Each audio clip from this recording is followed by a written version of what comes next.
ಮುಖ್ಯಮಂತ್ರಿ ಸಿದ್ದರಾಮಯ್ಯ ಅವರಿಗೆ ಈ ಮೂಡಾ ಹಗರಣಕ್ಕೆ ಸಂಬಂಧಪಟ್ಟಂತೆ ಇವತ್ತು ಬಿಗ್ ಡೇ ಆಗ್ತಾ ಇದೆ. ಕಾರಣ ಈಗಾಗಲೇ ವಾದ ಪ್ರತಿವಾದವನ್ನು ಆಲಿಸಿರುವಂತಹ ಕೋರ್ಟ್ ಇನ್ನೇನು ಸ್ವಲ್ಪ ಹೊತ್ತಲ್ಲಿ ತನ್ನ ತೀರ್ಪೇನು ಅನ್ನೋದನ್ನ ಪ್ರಕಟ ಮಾಡುತ್ತೆ.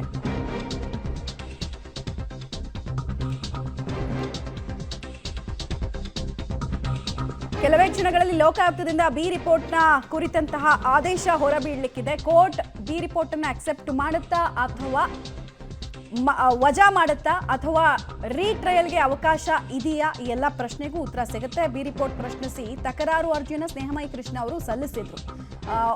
ಆಲ್ಮೋಸ್ಟ್ 9 ಪುಟಗಳ ತಕರಾರು ಅರ್ಜಿಯನ್ನು ಹಾಕಿದ್ರು. ಯಾವ ಕಾರಣಕ್ಕೆ ಇದನ್ನ ವಜಾ ಮಾಡಬೇಕು, ಯಾವ ಕಾರಣಕ್ಕೆ ಇದನ್ನು ಕನ್ಸಿಡರ್ ಮಾಡಬಾರ್ದು ಅಂತ ಕೆಲ ಸಾಕ್ಷಿಗಳನ್ನ ಹೇಳುವಂತಹ ಕೆಲಸವನ್ನು ಮಾಡಿದ್ರು. ಅರ್ಜಿ ಸಂಬಂಧ ಈಗಾಗಲೇ ಸುದೀರ್ಘವಾಗಿ ವಾದ ಪ್ರತಿವಾದ ಕೂಡ ಆಗಿತ್ತು. ಇನ್ಫ್ಯಾಕ್ಟ್ ಇಡಿ ಕೂಡ ಇಲ್ಲಿ ಪ್ರೊಟೆಸ್ಟ್ ಅಪ್ಲಿಕೇಶನ್ ಹಾಕೋದಕ್ಕೆ ಬಂದಿತ್ತು. ಆದರೆ ಕೋರ್ಟ್ ಒಂದು ಅಬ್ಸರ್ವೇಷನ್ ಮಾಡಿತ್ತು, ಇಡಿಗೆ ಈ ಪ್ರಕರಣದಲ್ಲಿ ಈ ಟೈಮ್ನಲ್ಲಿ ಪ್ರೊಟೆಸ್ಟ್ ಅಪ್ಲಿಕೇಶನ್ ಹಾಕೋದಕ್ಕೆ ಅವಕಾಶ ಇಲ್ಲ ಅಂತ. ಆದರೂ ಇಡಿ ವಕೀಲರು ಕೆಲ ಅಡಿಷನಲ್ ಇನ್ಫಾರ್ಮೇಷನ್ ಕೊಟ್ಟಿದ್ದಾರೆ ಕೋರ್ಟ್ಗೆ. ಡೀಟೇಲ್ಸ್ ಕೊಡ್ತಾರೆ ಮುರಳಿ. ಇವತ್ತೇನಾಗುತ್ತೆ ಅನ್ನೋದು ಒಂದು ಪ್ರಶ್ನೆ. ಸ್ನೇಹಮಯಿ ಕೃಷ್ಣ ಅವರು ಮಿಸ್ಲೀಡ್ ಮಾಡ್ತಾ ಇದ್ದಾರೆ, ಲೋಕಾಯುಕ್ತ ರಿಪೋರ್ಟ್ನಲ್ಲಿ ಅಧಿಕಾರದ ದುರ್ಬಳಕೆ ಆಗಿದೆ ಮತ್ತು ಮಿಸ್ಲೀಡಿಂಗ್ ಅಂಶಗಳಾಗಿದೆ ಅನ್ನೋದನ್ನ ಕೋರ್ಟ್ಗೆ ಹೆಂಗೆ ಕನ್ವಿನ್ಸ್ ಮಾಡಿದ್ದಾರೆ ಅನ್ನೋದು ಇವತ್ತಿನ ತೀರ್ಪಿನ ಮೇಲೆ ಡಿಪೆಂಡ್ ಆಗುತ್ತೆ.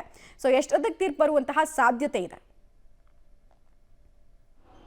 ಮಮತಾ, ಇನ್ನೇನ ಕೆಲವೇ ಕ್ಷಣಗಳಲ್ಲಿ ಇದರ ಬಗ್ಗೆ ಆದೇಶ ಕೂಡ ಹೊರಬೀಳೋ ಸಾಧ್ಯತೆಗಳಿರುವಂಥದ್ದು. ಯಾಕಂದರೆ ಪ್ರಮುಖವಾಗಿ ಲೋಕಾಯುಕ್ತ ಅಧಿಕಾರಿಗಳು ಸಲ್ಲಿಕೆ ಮಾಡಿದಂಥ ಬಿ ರಿಪೋರ್ಟ್ ಏನಿತ್ತು, ಬಿ ರಿಪೋರ್ಟ್ಗೆ ಸಂಬಂಧಪಟ್ಟಂತೆ ಅದರಲ್ಲಿರುವಂಥ ನ್ಯೂನ್ಯತೆಗಳು ಜೊತೆಗೆ ಅದರಲ್ಲಿರುವಂಥ ಸಾಕಷ್ಟು ಪ್ರಶ್ನಾರ್ಹ ಅಂಶಗಳೇನಿತ್ತು ಅದನ್ನು ಸ್ನೇಹಮಯಿ ಕೃಷ್ಣ ಅಂದರೆ ದೂರದಾರರಾದಂಥ ಸ್ನೇಹಮಯಿ ಕೃಷ್ಣ ಕೋರ್ಟ್ನ ಗಮನಕ್ಕೆ ತಂದಿದ್ದಾರೆ. ಜೊತೆಗೆ ಅದಕ್ಕೆ ಪೂರಕವಾದಂಥ ದಾಖಲಾತಿಗಳನ್ನು ಕೂಡ ನ್ಯಾಯಾಲಯಕ್ಕೆ ಸಲ್ಲಿಕೆಯನ್ನು ಮಾಡಿರುವಂಥದ್ದು. ವಾದ ಪ್ರತಿವಾದವನ್ನು ಆಲಿಸಿರುವಂಥ ನ್ಯಾಯಾಲಯ ಇವತ್ತು ಆದೇಶವನ್ನು ಕೊಡ್ತಾ ಇದೆ. ಆದೇಶವನ್ನು ಕೊಡುವಂಥ ಸಂದರ್ಭದಲ್ಲಿ ಈ ಹಿಂದೆ ಕೂಡ ಜಾರಿ ನಿರ್ದೇಶನಾಲಯ ಅಂದರೆ ಇಡಿ ಅಧಿಕಾರಿಗಳು ಕೂಡ ಒಂದು ಪ್ರೊಟೆಸ್ಟ್ ಅಪ್ಲಿಕೇಶನ್ ಅನ್ನು ಹಾಕೊಂಡು ಬಂದಿದ್ರು. ಆ ಸಂದರ್ಭದಲ್ಲಿ ಅದಕ್ಕೆ ಅರ್ಜಿಯನ್ನು ಸ್ವೀಕಾರ ಮಾಡಬೇಕಾ, ಅದಕ್ಕೆ ಮಾನ್ಯತೆ ಇದೆಯಾ ಇಲ್ವಾ ಅನ್ನೋದ್ರ ಬಗ್ಗೆ ಇವತ್ತು ಆದೇಶ ಕೂಡ ಬರುವಂಥದ್ದು. ಯಾಕಂದರೆ ಅದನ್ನು ಯಾವ ರೀತಿಯಲ್ಲಿ ಪರಿಗಣನೆಗೆ ತೆಗೆದುಕೊಳ್ಬೇಕು ಅನ್ನೋದ್ರ ಬಗ್ಗೆ ಕೋರ್ಟ್ ಒಂದು ತೀರ್ಮಾನವನ್ನು ಮಾಡಬೇಕಾಯಿತು. ಅದಕ್ಕೆ ಪೂರಕವಾದ ದಾಖಲೆಗಳನ್ನು ಜೊತೆಗೆ ಹಿಂದುಳಿದಂತೆ ಬೇರೆ ಬೇರೆ ಆದೇಶಗಳೇನಿತ್ತು ಆದೇಶಗಳನ್ನೆಲ್ಲ ಕೂಡ ನ್ಯಾಯಾಲಯಕ್ಕೆ ಸಲ್ಲಿಕೆಯನ್ನು ಮಾಡಿದರು. ಎರಡು ಅರ್ಜಿಯ ಆದೇಶ ಈಗ ಇನ್ನೇನೋ ಕೆಲವೇ ಕ್ಷಣಗಳಲ್ಲಿ ಬರುತ್ತೆ.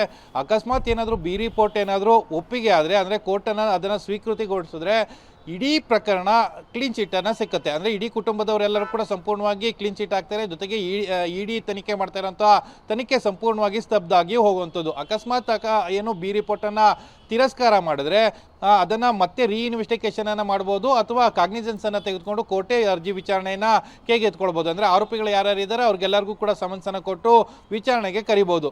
ಎರಡೂ ಕಡೆ ಕೂಡ ಏನೇ ಆದರೂ ಕೂಡ ಅದು ಕಾನೂನು ಹೋರಾಟ ಮುಂದುವರಿಯುತ್ತೆ. ಅದು ಹೈಕೋರ್ಟ್ಗೆ ಹೋಗುವಂಥದ್ದು. ಸದ್ಯಕ್ಕೆ ಇವತ್ತು ಒಂದು ನಿರ್ಣಾಯಕ ದಿನ ಸಿಎಂ ಮತ್ತು ಅವರ ಕುಟುಂಬಕ್ಕೆ ಅಂತೇಳಿ ಹೇಳ್ಬೋದು. ಮಮತಾ, ರೈಟ್. ಧನ್ಯವಾದ ತಮ್ಮ ಮಾಹಿತಿಗಾಗಿ ಮುರಳಿ.